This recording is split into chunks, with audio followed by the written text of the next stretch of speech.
안녕하세요. 선부중학교 2학년 학생 여러분, 현규쌤입니다. 오늘은 6강 국가의 발전 단계에 대해 공부할 시간입니다. 프린트로는 8페이지고요. 교과서는 50에서 51페이지에 해당하는 부분입니다. 자, 여러분, 우리가 지난 시간 여러 나라의 성장을 끝으로 대단원 1이 끝났어요. 이번부터는 새로운 대단원, 두 번째 대단원으로 넘어오게 되었습니다. 이 대단원의 제목이 바로 뭐냐? 삼국의 성립과 발전이에요. 여기서 말하는 삼국은 우리에게 익숙한 고구려, 백제, 신라를 말합니다. 그래서 우리가 이 두 번째 대단원에서는 고구려, 백제, 신라가 각각 어떻게 생겨나서 어떤 과정을 거쳐서 성장하고 발전했는가 하는 그 개별적인 특징과 발전 과정에 대해 공부할 거야. 근데 우리는 이번 시간은 뭐 할 거냐? 그런 나라들, 고구려, 백제, 신라의 개별적인 특징을 공부하기에 앞서서 이 세 나라의 공통점에 대해 공부할 거예요. 이 세 나라의 공통점이 바로 뭐냐? 바로 중앙 집권 국가로 발전했다는 거예요. 그럼 중앙 집권 국가는 뭐냐? 말 그대로 나라의 권력이 어디로 모인? 중앙에, 왕으로 모인 국가를 말합니다. 모든 권력이 왕에게 모이고 중앙에 모이고 강력한 왕이 나라를 다스리는 그런 걸 우리가 중앙 집권 국가라 그래요. 이게 여러분 뭐랑 다른 거냐? 우리가 지난 시간까지 배웠던 왕은 존재하지만 실질적인 지배력은 없고 왕의 힘이 약했던 무슨 왕국? 그렇죠. 연맹왕국. 그 연맹왕국보다 한 단계 더 발전된 국가예요. 강력한 왕이 모든 권력을 가지고 다스리는 나라니까. 자, 그러면 이 삼국이 연맹왕국의 틀을 벗어던지고 이 중앙집권 국가로 발전해 나가는 과정 속에서 공통점을 보이거든요. 우린 이번 시간 삼국이 이런 고대 중앙집권 국가로 발전해 나가는 과정에서 어떠한 특징과 공통점을 보여주는가, 여기에 초점을 맞추어서 내용을 정리해 보도록 할 겁니다. 자, 시작해 볼까요? 제목 보시면 나오죠. 국가의 발전 단계. 무슨 국가에서? 군장국가에서, 연맹왕국에서, 마지막으로 뭐? 그렇지. 고대 중앙집권 국가로 발전해 나가는 이 부분이 핵심입니다. 자, 그러면 시작해 보도록 할게요. 사실 배운 내용을 상당수 정리하는 부분이다 보니까 그렇게 어렵지 않고 내용도 많지 않은 부분이에요. 그러니까 워밍업이라고 생각하시면 됩니다. 자, 우리 군장국가에 대해 정리해 볼까요? 군장국가는 말 그대로 누가 다스리는 국가? 그렇지. 왕이 아니라 누가? 군장이 다스리는 국가라고 했죠. 이 군장의 명칭은 여러 가지가 있었죠. 읍군, 삼노, 신지, 읍차 등등. 아무튼 왕이 아니라 군장이 다스리는 국가. 그러니까 아직 국가의 규모가 작은 거예요. 각각의 부족이 독립적으로 존재하고 있고 그 각각의 부족을 그냥 군장들이 독립적으로 다스리던 이런 게 바로 군장국가였어요, 여러분들. 각각의 부족이 써보세요. 복수한다 생각하시고 각각의 부족이 독립적으로 존재하던 독립적으로 존재하는 그런 게 바로 군장국가였죠. 대표적인 예가 뭐 있었죠? 그렇죠. 옥저나 동해가 있었고 또 단군조선도 여기에 포함을 시켜볼 수가 있었죠. 자, 근데 이런 군장국가가 이제 점점 이런 각각의 부족들이 성장하면서 덩치가 커지면서 어떤 일이 벌어지죠? 이 각각의 부족들이 서로 연합하고 동맹을 맺으면서 하나의 국가로 성장하게 되죠. 이게 바로 뭐? 그렇지. 각각의 부족이 연합하고 동맹을 맺어서 하나의 나라가 되었다. 연맹왕국. 근데 하나의 나라가 되면 누가 필요해? 대표가 필요해. 누굴 대표로 세워? 그지? 그나마 그 모인 부족 중에서 가장 강한 부족의 군장을 왕으로 선출해서 대표로 세우죠. 그리고 그 왕을 중심으로 나머지 부족들이 느슨하게 연결된 그런 걸 우리가 연맹왕국이라고 한다고 했죠, 여러분들. 그래서 중요한 건 강하게 수직적으로 결합된 게 아닙니다. 왕과 부족들은 느슨하게 평등하게 연결된 거예요. 느슨한 연결체입니다, 여러분들. 자, 그래서 이 연맹왕국은 왕은 존재하지만 그 왕의 힘이 강해 약해? 그래요. 왕의 힘이 약하다는 게 핵심이에요. 왕은 존재하지만 뭔지 알죠? 그러나 왕의 힘이 굉장히 약하다. 자, 이렇게 왕의 힘이 약하다 보니까 왕의 지배력이 미치는 범위가 넓어 작지. 왕이 실제로 다스릴 수 있는 건 뭐밖에 없어? 자기 부족밖에 없어요. 다른 부족을 왕이 지배하거나 간섭할 수 있다 없다? 없다라고 이야기를 했죠. 그러면 실제로 이 부족을 다스리는 건 누구야? 그지? 그 부족의 족장, 군장이에요, 여러분들. 그래서 이 각각의 부족은 뭘 가지고 있다? 자신들만의 독자적인 지배권을 가지고 있다. 그 증거가 뭐야? 다 뭐 가지고 있어요? 자신들만의 종교와 뭐 군대와 관리가 있죠. 그래서 이런 걸 보여주는 게 뭐였어? 마가, 우가, 구가, 저가, 말부족, 소부족, 개부족, 돼지부족. 각각 자기 부족의 종교가 다르잖아요. 그죠? 그리고 뭐 제가회의, 사출도. 각각의 부족은 그 부족장이 독자적으로 다스리고 독립적으로 존재한다라는 거예요. 자, 이렇게 왕의 힘이 약하다 보니까 왕의 자리는 어떻게 결정합니까? 그 왕의 그 부족이 계속해서 자기 그 가문에, 자기 집안의 왕의 자리를 마음대로 물려줄 수 있어요? 없어요? 없어요. 그런 권한이 없어. 왕은 누가 뽑는 거야? 그래, 나머지 부족장들이 투표해서 선출해가지고 뽑아주는 거예요. 그죠? 마음에 안 들면 언제든지 갈아 바꿀 수 있다는 거야. 즉, 왕의 자리는, 중요한 게, 왕의 자리는 세습되는 게 아니다. 한 집안이 고정적으로 이제 우리 집안만이 왕의 집안이다 이렇게 할 수 없는 거야. 물려줄 수가 없고 어떻게 한다? 나머지 부족들에 의해서 선출된다라는 거야. 언제 바뀔지 모르는 거야. 돌아가면서 하는 거예요. 말했죠? 흉년 들면 왕의 목을 잘라버리고 뭐 다른 부족에서 왕이 나오기도 하고 그런다고 했었죠, 여러분들. 근데 여러분, 이러다 보니까 이렇게 다 독립적으로 존재하다 보니까 이 하나의 나라에 그 나라의 통일된 법, 모든 지역에 균일하게 적용되는 통일된 법이라든가 국가를 상징하는 통일된 종교 같은 게 있을 수 있나요? 없나요? 그렇게 존재할 리가 없죠, 여러분들. 존재할 수가 없는 거야. 이거는 모든 나라에 적용되는 통일된 지배체제, 통일된 법이나 종교라는 게 있을 수가 없어요. 각각의 부족이 자기들만의 고유한 풍습과 고유한 종교를 가지고 살아가는 그런 나라죠. 자, 이렇게 왕의 힘이 약한 연맹왕국. 하지만 그나마 국가에서 왕만이 가지고 있는 고유한 권한이 있다고 제가 말했어요. 뭐라 그랬죠? 그렇죠. 왕만이 할 수 있는 거 뭐 있죠? 전쟁. 전쟁할 때만큼은 모든 부족이 자기의 병사를 다 왕에게 집중시키고 왕 밑으로 모입니다. 왜? 살아남아야 되니까. 그리고 전쟁할 때만큼은 왕은 강력한 권한을 가지고 있어요. 그때만큼은 부족장의 목을 칠 수 있습니다. 너 저기랑 내통했지? 너 내 말 안 들어? 새끼 너 눈빛이 불손하다? 너 씨 이웃 부족에 내통했지? 배신자다. 라고 하는 명목으로 이 전시체제의 명목 하에서는 왕은 정말 막강한 권한을 가질 수 있어요. 그러니까 이 국가들이 이 전쟁과 다른 나라랑 외교를 할 때만큼은 왕에게 모든 권력을 몰아준다라는 거야. 알겠죠, 여러분들? 그나마 이 국가의 결속력은 여기서 나오는 겁니다. 자, 그럼 여러분, 이러한 연맹왕국의 그 예시가 바로 위만조선이라던가 부여, 그리고 우리가 공부할 그 삼국 있죠? 삼국은 다 이 단계를 거쳐요. 여러분 머릿속에 있는 고구려나 백제나 신라는 막 강력한 나라겠지만 처음부터 여러분 사람이 뛰어다닐 수는 없잖아요. 그렇잖아요. 사람 태어나면 처음에는 응이응이 태어나서 처음에는 막 기어다니다가 걸음마 하다가 성인 돼서 막 뛰어다니잖아요. 국가도 똑같아. 우리가 알고 있는 그 삼국도 초반에는 다 이런 걸음마 단계를 거쳤어요. 그리고 또 대표적인 연맹왕국이 뭐가 있냐? 나중에 배울 건데 가야. 가야도 이 연맹왕국 단계를 거칩니다. 다만 가야는 삼국에 포함을 안 시키죠. 우리가 고구려 백제 신라만 이야기하지 가야는 이야기하지 않잖아. 왜냐? 가야는 여기서 탈락했어요. 이 이상으로 발전하지 못합니다. 알겠죠, 여러분들? 아무튼 이런 게 여자 연맹왕국의 특징이고, 그럼 여러분 우리가 생각을 해볼게요. 항상 역사는 외우면 안 돼. 왜 그렇지에 대한 고민을 해봐야 돼요. 여러분이 연맹왕국의 왕입니다. 언제 여러분 목이 날아갈지 몰라. 그래서 항상 왕권이 약해요. 근데 여러분이 연맹왕국의 왕이야. 당연히 여러분의 권한, 왕권을 어떻게 하고 싶어요? 강화시키고 싶겠죠. 그죠? 언제, 내가 말했지. 왕권이 강할 때가 언제라고? 이렇게 허약한 왕이지만 언제만큼은 왕이 강력한 힘을 가지고 있죠? 뭐 할 때? 이웃나라랑 뭐 할 때? 전쟁할 때죠. 그럼 여러분이 왕이야. 여러분의 힘을 강화시키고 싶어. 뭐 할 거예요?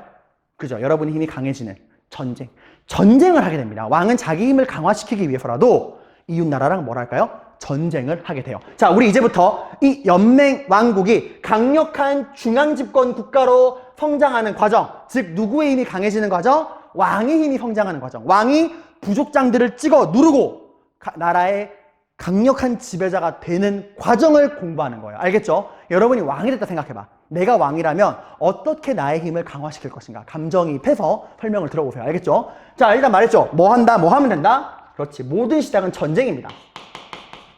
평소 때는 부족장들의 눈치를 봐야 하지만 이때만큼은 눈치를 보지 않죠. 이때만큼은 모든 권력이 여러분에게 집중됩니다. 이렇게 묻는 친구도 있어요. 쌤, 지면요? 지면 끝이죠. 여러분들 이거 도박이에요. 지는 순간 뭐 없어. 다 죽는 거야. 하지만 winner takes it all.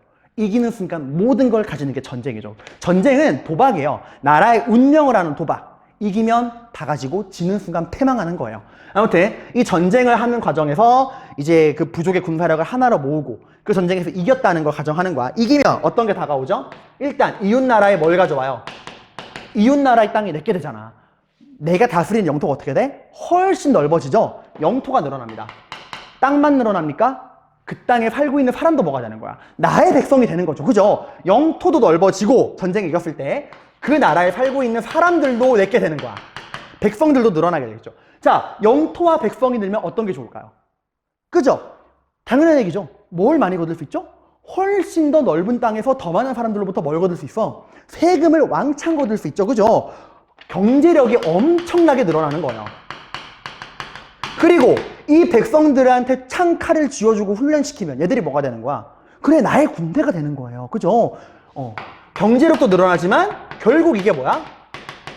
강력한 군사가 되는 거예요. 그러니까 전쟁을 통해서 권력을 나에게, 왕에게 집중을 시키고 그 전쟁에 전쟁에서 승리함으로써 더 넓은 영토와 백성을 다스리게 되고 경제력과 군사력이 늘어나면서 왕의 힘이 증가하는 겁니다. 이렇게 왕이 전쟁 영웅이 되어서 이렇게 강력한 경제력과 군사력을 가진 다음에 이제 말하는 거야.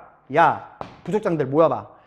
야, 우리가 이 왕의 자리라고 하는 게 이 신성하고도 그 나라를 다스리는 중요한 자리인데 지금처럼 툭 하면 왕의 목 자르고 왕자리가 이거 뭐 동네 줄반장도 아니고 말이야. 돌아가면서 하고 니들이 마음대로 뽑고 이러는 거 안 되겠어. 이제부터 국가의 안정을 위해서는 이 왕의 자리가 안정적으로 계승이 돼야 돼. 이제부터는 우리 가문에서, 우리 부족에서만 왕을 할 거야. 우리 부족에서 왕의 자리를 물려주도록 할 거야. 불만 있어? 하면 뭐 어떻게 할 거야? 불만 제기할 수가 없죠. 불만 제기하는 순간 강력해진 왕에게 날아가는 거야. 그래서 전하의 뜻대로 하세요가 되는 거야. 자, 이제 뭐가 되는 거야?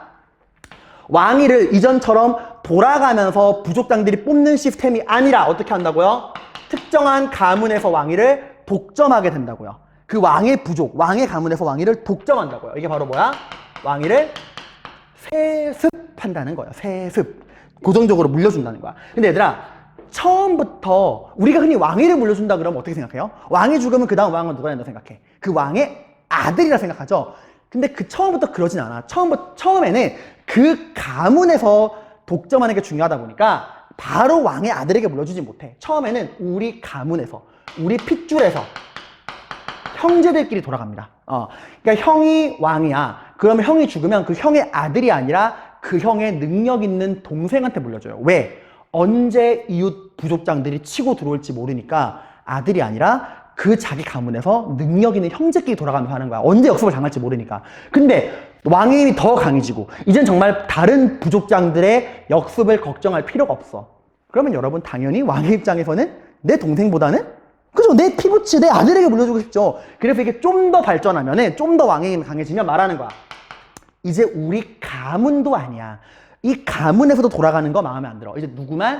이제 이 가문을 넘어서서 누구만? 내 핏줄만. 내 피를 이어받은 나의 아들만이 왕이 될 수 있다. 형제 상속에서 이제 뭐로 바뀌는 거야? 좀 더 세부적으로 부자. 아버지와 아들 간의 왕위를 물려주게 되는 거예요. 더 좁아지는 거야. 이제 범위가 더 좁아지는 거야. 그 가문의 형제들이 하다가, 그러니까 처음엔 뭐야? 부족들이 돌아가면서 하다가, 이제는 우리 부족, 우리 가문에서만 왕을 계승하다가 더 나아가서 누구만? 왕의 핏줄, 직계 가족만 왕이 될 수 있다. 이렇게 좁아지는 거예요. 그만큼 강해지는 거죠. 자, 이렇게 강해진 왕이 말합니다. 야, 이게 참 나라가 말이야. 이 부족의 생활 풍습이 다르고 저 부족의 생활 풍습이 다르고 이렇게 자기 멋대로 살아가면 된다 안 된다? 안 된다. 국가가 발전하기 위해서는 이제 통일된 법, 어느 지역을 가나 동일하게 적용되는 통일된 풍습, 통일된 법, 통일된 체제가 필요하다라고 이야기합니다. 이렇게 통일된 법을 만드는데 그것이 바로 그 유명한 정말 중요해요. 율령이에요. 율령. 율법, 령, 따라야 하는 령. 국가의 통일된 법을 말합니다. 모든 국가에 동일하게 적용되는 통일된 법이야. 이게 왜 왕권 강화냐? 얘들아, 지금 이 통일된 법을 만드는 게 누구예요? 부족장이 아니야. 왕이 만드는 거야. 왕이 직접 이 통일된 법을 만드는 거예요. 즉 왕의 말이 곧 뭐가 되는 거야? 법이 되는 거예요. 전국 어디에나 적용되는. 자, 그리고 이제 이 통일된 법을 만들고 왕은 말합니다. 부족장들아, 이제 너희는 너희 지방을 너희 마음대로 다스리는 부족장이 아니야. 그동안은 그랬잖아. 각각의 지방을 다스리는 게 누구예요? 부족장들이 자기 지방을 마음대로 다스렸죠. 이제는 그렇게 못해. 못하는 거야. 누가 정해준 대로 다스려야 돼? 왕이 정해준 법대로만 지방을 다스려야 되는 거예요. 이제 왕이 말하는 거예요. 꿇어. 이제 확실하게 복종 맹세. 이제 너희는 지방을 지배하는 족장이 아니라 나의 신하가 되어라 라고 말을 하는 겁니다. 내 신하가 되어라. 여기서 개긴을 죽는 거예요. 그럼 대부분 개긴의 사람들은 죽을 거고 대부분의 부족장은 뭐라 그럴까? 네, 이제 이 지방의 지배자는 당신입니다. 이제 우린 당신의 신하가 되겠습니다. 납작 엎드리는 거야. 그럼 왕은 이제 뭐라 그러냐? 복종의 표시로 내가 이제부터 너희들의 서열을 나누겠다. 당연히 왕의 입장에서는 내 말을 좀 잘 듣는 착한 부족장도 있을 거고 늘 개겨가지고 마음에 안 드는 애 있을 거 아니야. 똑같이 대접할 수는 없을 거 아니야. 등급을 나누겠죠. 내 마음에 드는 대로. 왕이 직접 자기에게 복종하는 신하들 중에서 이쁜 순서대로 나라의 관리들의 등급을 나눕니다. 이게 바로 관등제예요. 관리들의 등급을 나누었다. 1등급부터 18등급, 17등급 이렇게 급수를 쫙 매기는 거예요. 이거 누가 매기는 거야, 지금? 관리들의 등급을? 그렇죠. 왕이 매긴다. 이게 중요한 거예요, 여러분들. 왕의 마음대로. 그리고 이 등급대로 옷 색깔도 나눠요. 그전에는 부족장들이 입고 싶은 옷 마음대로 입었어요. 그래서 심지어 왕보다 더 화려하게 막 금, 은, 다이아, 막 샤넬, 구찌 빡 메고 오는 애 있었는데 이제 왕이 말하는 거야. 건방지게 내가 정해주는 등급대로 그 등급대로 내가 정해주는 옷만 입어. 라고 해서 예를 들어서 1등급부터 6등급은 빨간색 옷, 7등급부터 10등급은 보라색 옷, 이런 식으로 왕이 옷 색깔을 정해주는 거야. 이렇게 어떤 일이 벌어질까? 딱 보는 순간 한눈에 등급이 쫙 나뉘겠죠? 입은 옷 색깔에 따라서 높은 등급이냐 낮은 등급이냐가 쫙 나뉠 거 아니에요. 그죠? 서열이 확실하게 나뉘는 겁니다. 관등과 그 관리의 등급에 따라서 입는 옷이 달라지는 거야. 이거 우리가 뭐라 그러냐? 관복이나 그래요. 관복제. 그러니까 여러분들 사극 보면은 신하들이 입는 옷 색깔이 나눠져 있죠? 이게 여기서 나오는 거예요, 여러분들. 왕이 다 정해주는 거야. 자기 마음대로 못 입는 거예요, 이제. 자, 그렇게 어때요, 지금? 율령이라고 하는 게 통일된 법. 그 속에 담겨 있는 건 철저한 차별입니다. 너와 나는 같지 않아. 나는 킹, 나는 왕이고 너인 내 밑에 있는 신하야 라고 철저하게 차별해서 신분을 나누고 있죠. 이런 차별적인 신분제. 이걸 법으로 만드는 거예요. 그 전까지 솔직히 족장이나 왕이나 약간 좀 이거 큰 구분이 없었잖아요, 여러분들. 그죠? 근데 이제는 철저하게 차별하는 거야. 나는 너의 위에 있는 왕이고 넌 나의 신하다. 차별적인 신분 제도를 완전히 법으로 박아놓는 거야. 그러니까 개겨라, 개기지 마라, 개기지 마라라는 거예요, 여러분들. 철저한 차별과 복종을 이야기를 하게 되는 겁니다. 자, 그리고 여러분, 마가, 우가, 구가, 저가 기억나요? 그 의미가 뭐야? 말의 신을 섬기는 부족, 돼지의 신을 섬기는 부족, 소의 신을 섬기는 부족, 각각의 부족마다 섬기는 신이 달라. 즉 뭐가 다르다는 거야? 종교가 다르다는 거예요. 이게 여러분 어떤 의미도 있냐면은 각각의 부족이 섬기는 신이 달라. 종교가 달라. 모든 종교에는 그 종교적인 제사를 집행하는 누가 있을까? 제사장이 있겠죠. 그 제사장의 역할을 누가 할까? 그래, 그 부족의 족장이 하는 거예요. 우리 말의 신을 섬기는 부족, 그 제사장은 나다! 말의 신이시여! 이렇게 그 족장들이 그 종교적인 제사장의 권위까지 같이 하고 있는 거예요. 왕의 입장에서는 좋아, 안 좋아? 안 좋죠. 모든 부족마다 섬기는 신이 달라. 그럼 하나로 단결이 돼, 안 돼? 안 되는 거야. 그리고 각각의 부족민이 왕을 따르는 게 아니라 누굴 따를까? 자기 부족이 믿는 그 신의 제사장인 족장을 따른단 말이야. 그러니까 왕의 입장에서는 이런 부족마다 따로따로 믿는 종교가 아니라 뭐가 필요할까? 그치. 온 나라 국민들이 통일적으로 믿는 통일된 종교가 필요하겠죠. 그죠? 단결을 위해서라면. 그게 국가의 단결이 되지 않을까요? 그래서 통일된 종교를 가지고 옵니다. 그게 바로 불교예요. 불교. 오늘날에도 있죠, 불교.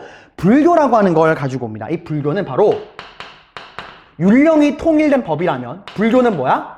통일된 종교예요. 온 나라, 온 민족이 하나의 종교를 믿어서 그 속에서 단결하자. 말의 신이니 소의 신이니 그딴 소리 하지 마. 이제 우린 모두 다 부처님을 믿는 나라야. 라고 통일된 종교랑 사상을 딱 가지고 오는 겁니다. 당연히 이런 불교는 어떤 기능이 있을까요? 국가가 하나로 통합되겠죠. 국가가 통합이 되면 여러분 어떤 이득이 있을까? 왕의 입장에서는. 그치? 이렇게 통합된 국가, 결국 모든 권력이 누구에게 모이게 되는 거예요? 그죠? 왕에게로 모이게 되는 거예요, 여러분들. 그래서 이거는 국가의 통합, 결국에 이런 통합된 국가, 권력이 다 어디로 모여? 중앙의 왕으로 모이는 겁니다. 중앙 집권 체제가 되는 거야. 그리고 이제 부족장들, 자기 부족에서 섬기는 신의 제사장 역할을 하고 있던 부족장들은 그런 제사장의 역할을 더 이상 수행할 수 있어, 없어? 없잖아요. 그죠? 뭔 말의 신의 제사장이야. 우리 다 부처님의 자식인데. 이렇게 돼서 부족장의 힘이 약해지고 왕의 힘이 더 강해지는 거야. 하나의 일체감, 단결. 같은 민족 아닙니까? 이렇게 되는 거예요, 여러분들. 자, 그래서 여러분 지금 내가 봐봐. 이 불교라는 종교 받아들이는 과정. 그거 누구에게 유리한 종교예요? 왕에게 너무나 유리한 종교 아닌가요? 왕의 입장에서 모든 권력을 자신에게 모으고 국가를 단결시킬 수 있는 너무나 좋은 종교잖아. 당연히 이 불교를 적극적으로 받아들이는 건 누굴까? 가장 큰 이득을 보는 왕이에요, 왕. 특히나 여러분 이 불교가 왕에게 더 매력적인 거는 여러분 불교에서 이게 불교 좀 신이라고 말하기 뭐한데 여러분 불교에서 흔히 가장 높은 존재를 뭐라 부르죠? 부처님이라 부르죠, 그죠? 불교에서 뭐라 그러냐면은 왕이 곧 부처다 라고 이야기했어. 그 당시 불교는 누가 뭐라고? 왕이 곧 뭐라고? 부처라고. 왕즉불, 온 나라가 하나의 신을 섬기는데 그 신이 곧 왕이라는 거예요. 왕이 곧 부처님이라는 거예요. 얼마나 왕이 땡큐야. 근데 여러분 이거 누구 입장에서 너무 좋지 않죠? 그죠? 그 지방의 족장들, 귀족들 입장에서 너무 안 좋잖아. 우리 부족만의 신이 있고 내가 그 제사장이었는데 갑자기 부처님이라고 하는 하나의 종교를 믿으래. 심지어 왕이 부처래. 그럼 난 뭐야? 난 뭐 개털이잖아요. 그래서 초반에는 왕은 어떻게든 불교를 받아들이려고 하고 신하들, 귀족들은 이런 불교를 받아들이려고 하지 않아요, 초반에는. 그런데 시간이 지나면 왕보다 오히려 그 지방의 족장들, 나중에 이 족장들이 다 귀족이 되죠. 이 귀족들이 불교를 더 적극적으로 받아들이는 모습을 보입니다. 아니 왜? 귀족들도 느꼈어. 불교가 자기들에게도 엄청난 이득이 된다는 것을. 불교에도 어떤 얘기가 있냐? 이제 들어갈 수도 있는데요, 여러분들. 업설이랑 윤회라는 게 있어요. 업과 윤회. 이게 뭐냐면 여러분 흔히 우리가 업을 쌓았다라는 말을 하고 윤회, 전생, 현생 이런 말을 하거든요. 간단하게 설명을 드릴게요. 이런 거예요. 불교에서는 사람이 죽으면 끝이 아니라고 생각해. 항상 우리의 영혼은 돌고 돌아서 다음 생에 또 환생을 하고 환생을 하고 환생을 한다 생각해요. 그럼 내가 지금은 인간이지만 이현규라는 게 난 지금 인간이잖아요. 내가 짐승은 아니잖아, 얘들아. 인간이야. 그럼 내가 다음 생에 뭘로 태어날 것이냐? 인간으로 태어날 수도 있고 개, 돼지, 소, 말 같은 짐승으로 태어날 수도 있고 더 못나면 곤충으로 태어날 수도 있고 더 못되면 돌멩이나 자가로 태어날 수 있는 거예요. 그죠? 뭘로 태어날지 몰라. 내가 다음 생에 뭐가 될지 몰라. 근데 내가 다음 생에 뭐가 될 수 있느냐? 그걸 결정하는 게 바로 뭐냐? 내가 현생에 쌓은 나의 업이에요. 내가 이번 생에 착한 일 많이 하고 많은 공덕을 쌓으면 좋은 업, 선한 업을 쌓으면 다음 생에 인간으로 태어날 수 있는 거야. 내가 근데 이번 생에를 악하고 막 사람 때리고 못되게 살았어. 그럼 난 다음 생에 짐승이나 무생물로 태어나는 거예요. 그럼 여러분 인간이라고 해서 다 같은 인간이 아니죠. 누군가는 노예로 태어날 수도 있고 누군가는 백성으로 태어날 수도 있고 누군가는 태어나 보니까 아빠가 귀족이야. 귀족으로 태어날 수도 있고 누군가는 왕으로 태어날 수도 있죠. 그럼 이것도 뭐 결정하는 거야? 인간이라고 해도 전생에서 얼마나 더 많은 업과 좋은 업을 쌓느냐에 따라서 귀족으로 태어날 수도 있고 백성이나 노예로 태어날 수도 있죠. 그러니까 귀족들이 말하는 거야. 야, 백성들아, 노예들아, 내가 이번 생에 왜 귀족인지 알아? 내가 전생에서 엄청나게 착한 일을 많이 해서 그래. 그러니까 너희 나를 존경해야 돼. 야, 너도 다음 생에 나처럼 귀족이 되고 싶으면 이번 생에 내 말 잘 듣고 착하게 살아야 돼. 그래야 너도 다음 생에 귀족으로 태어날 거야. 라고 말하는 거야. 즉 지금 내가 귀족인 이유는 전생에 착한 일을 많이 해서다. 그러니까 너희 나를 존경해야 돼. 그러니까 이 귀족이라고 하는 그 특권을 어떻게 하는 거예요? 인정해주는 논리가 되는 거예요. 이 업설과 윤회라고 하는 게 귀족의 특권을 인정하는, 귀족의 특권을 인정하는 그런 논리가 될 수 있는 거예요. 이해가죠, 여러분들? 그러니까 신분질서를 교묘하게 정당화하는 논리가 될 수 있는 겁니다. 자, 이렇게 해서 여러분들, 이런 연맹왕국에서 삼국이 강력한 중앙집권 국가로 발전해 나가는 과정에서 보이는 공통점, 제일 먼저 뭐 한다고요? 전쟁을 한다고요. 이 전쟁을 통해서 영토를 넓히고 더 많은 백성을 차지하면서 경제력과 군사력을 늘리고, 이렇게 강해진 왕들이 이제 어떻게 왕의 자리를 선출이 아니라 우리 가문에서 세습하겠다라고 이야기를 해요. 그러다가 더 나아가서 우리 가문에서도 내 자식들만 왕위를 세습하겠다. 그리고 이 나라에 뭘 만든다? 통일된 법을 만들고, 이제 족장들을 꿇어라, 내 밑으로 꿇어라 하고 내 밑으로 등급을 나누고 옷 색깔도 정해주죠. 철저한 차별적인 신분제도를 법제하고 온 나라를 통일된 체제로 다스리는 겁니다. 거기다가 뭐도 받아들여? 이제는 통일된 종교도 받아들여요. 온 나라를 하나로 뭉치는 거. 그 과정에서 이런 처음에 왕이 수용하다가 나중에는 귀족들도 불교를 되게 좋아했다라고 하는 거예요. 자, 여러분, 초창기 불교는 철저하게 누구를 위한 종교야? 지배층을 위한 종교예요. 백성을 위한 종교가 아니었어요. 이런 불교가 정말 백성들의 삶까지 어루만지는 건 나중에 이제 통일신라 시대에 가서 원효나 의상 같은 스님들이 나오면서 백성들까지 어루만지는 거예요. 초창기는 철저하게 지배층을 위한 종교였다라는 겁니다. 정치적인 종교였어요. 자, 근데 여기서 여러분 하나 더. 저는 공간 관계상 여기다가 쓸 건데 여러분은 아마 칸 남았을 거예요. 아래쪽에다가 쓰세요. 이렇게 강력해진 왕권으로, 아이고 분필이 참 왜 이러나? 자, 강력해진 왕권으로 뭘 하느냐? 또 한 번 더 전쟁을 합니다. 여러분, 삼국 고구려 백제 신라가 공통적으로 가지고 싶었던 땅이 있어요. 이 땅을 가진 자가 최고의 전성기를 누립니다. 이 땅을 지킨 자가 최후의 승자가 돼요. 이 한반도에서 가장 좋은 땅, 가장 중심되는 땅, 왕이 될 수 있는, 정말 그 지배자가 될 수 있는 땅, 그곳이 바로 어디냐? 오늘날 대한민국의 수도, 어디죠? 서울. 이 서울을 흐르는 강이 뭐죠? 한강이죠. 이 한강, 그 한강을 차지하기 위해 싸웁니다. 바로 이렇게, 그러니까 이런 과정을 거쳐서 강해진 나라, 중앙집권 국가로 발전한 고구려 백제 신라가 결국 최종적으로는 어디를 차지하기 위해 싸운다고요? 가장 중요한 땅, 이 한강 유역에 쟁탈전을 벌이게 됩니다. 여기가 엄청난 지리 경제적인 이점이 있어요. 한반도의 가운데에 있고요. 어디로든 갈 수 있어. 가운데 있다 보니까 어디로든 갈 수 있고요. 넓은 평야에서 농사 짓기도 좋고 백성들도 많이 살아. 그래서 가장 중요한 땅입니다.